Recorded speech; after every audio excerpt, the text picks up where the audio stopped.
This is the story of a man who loved beyond death and crossed every boundary to prove it. Carl Tanzler, a German radiologist in 1930s Florida. He claimed he had visions of a dark-haired woman, his destined love.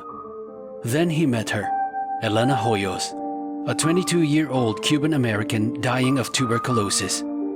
He tried everything to save her: experimental treatments, gifts, poems. But in 1931, Elena died. Tanzler built her a lavish mausoleum, and for 2 years, he visited her nightly, whispering to her, promising they'd be together again. Then he took her body home. He preserved her with wax and wires, stuffed her body with rags, replaced her eyes with glass, dressed her in gowns, danced with her, slept beside her. Neighbors noticed strange music, a pale figure in the window, but no one imagined the truth. In 1940, Elena's sister broke into the home. What she found shocked the world. Tanzler was arrested but never convicted. Some call him a monster, others a tragic romantic. He spent his final years alone, still dreaming of their reunion in the afterlife, still clinging to the mask he made for her face. Carl Tanzler, devotion or delusion? In the shadowy corners of Victorian legend, one name whispers through time. Edward Mordrake, heir to an English peerage, a man of grace, intellect, and a secret no one could ignore. According to 19th century lore, Edward was born with a second face, a female visage on the back of his skull. It couldn't speak, eat, or see, but it smiled when he cried and sneered when he laughed. He begged for its removal, called it his demon twin, said it whispered horrors to him at night, things no soul should hear. Doctors refused, and at just 23, Edward took his own life, leaving behind a legend that still chills the spine. Was it real? Or a twisted tale from the Boston Sunday Post's Wonders of Modern Science? A hoax? Or a haunting truth? One thing's certain, his story lives on, in whispers and nightmares, in the dark corners of curiosity. In this glass case, a dress waits, not for a bride, but for a ghost. Anna Baker was the daughter of a wealthy ironmaster in 1800s Pennsylvania. She fell in love with a poor steel worker, but her father forbade the marriage. She had chosen the perfect wedding dress, but her heart broke when her father crushed her dreams. Anna never married. She kept the dress hidden away and died alone in 1914. Today, her dress is sealed in a glass case at Baker Mansion, but visitors say it moves. Some see it sway as if dancing with a ghostly groom. Others hear sobbing echo through the halls. Is it grief that binds her here, or rage? Would you visit the dress that dances alone, or would you leave her waiting? His crimes were so twisted, they kept his head in a jar. Meet Diogo Alves, Portugal's so-called first serial killer. In the 1830s, Alves haunted the Aguas Livres aqueduct in Lisbon. Legend says he robbed travelers, then threw them off the edge to fake a suicide. Some say he killed over 70 people. But here's the twist. He was never convicted for those aqueduct murders.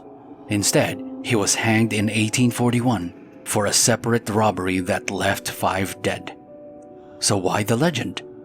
Because his preserved head became a symbol of evil and early criminal science. Scientists kept it to study the mind of a killer. Today, it still sits in Lisbon's medical school, staring into eternity.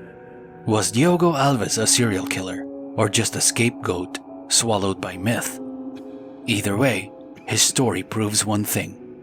Sometimes the most haunting legends are half true. In the heart of Haiti, a legend persists, one that blurs the line between myth, medicine, and spiritual belief. Clairvius Narcisse was pronounced dead in 1962. His body was buried, his death certified, but nearly 2 decades later, he returned, alive. He claimed he had been turned into a zombie, not a monster, but a man robbed of his will. In Haitian voodoo, a zombie is a person whose soul has been captured, leaving behind a shell, obedient and silent. Ethnobotanist Wade Davis investigated the case.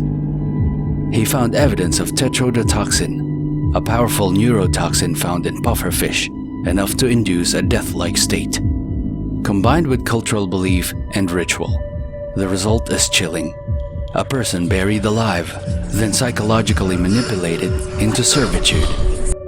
Clairvius said he worked on a plantation for years, unable to resist, unable to escape. His story is one of science, sorcery, and survival. The Haitian zombie is not fiction. It is a reflection of history, trauma, and the power of belief. They say he could hypnotize with just one gaze, predict the future, heal the sick, and was immune to any type of poison. Meet Grigori Rasputin, the man Russia called the Mad Monk. Born in a tiny Siberian village, Rasputin somehow climbed all the way into the heart of the Russian royal family. The Tsarina believed he had supernatural healing powers, especially over her sick son, the heir to the throne. And the more influence he gained, the more people feared him. Rumors spread everywhere that he could hypnotize with his eyes, survive poison, even predict the future. To the public, he became a dark symbol of Russia's fall. A group of nobles finally plotted to kill him. They poisoned him, shot him, and still claimed he wouldn't die. The legend says Rasputin was almost supernatural. But the truth? He was a mysterious mystic, caught in the chaos of a dying empire, and his death only made his myth stronger. Grigori Rasputin, miracle worker, manipulator, or the man Russia feared the most. It started like any other day at Tokyo's Haneda Airport, until customs officers met a man who shouldn't exist. He looked normal, well-dressed, calm, his passport freshly stamped, said he was from a country called Taured. The only problem? There's no such place on any map, never has been. He insisted Taured was real, located between France and Spain. When officers showed him a world map, his face went pale. His country wasn't there. Still, the passport looked genuine. Official stamps, embassy seals, even travel records from Europe. The airport detained him in a hotel room overnight while they investigated. 2 guards stood outside his door, but by morning he was gone. No signs of escape, no open windows, no trace in any record, as if he'd vanished into thin air. Some say he slipped through a parallel dimension, crossing into our world by accident. Others believe he was a time traveler from a history that took a different path. All we know is this: his passport from Taured was real, and the man, he never checked out. Because maybe, just maybe, he was never really here at all.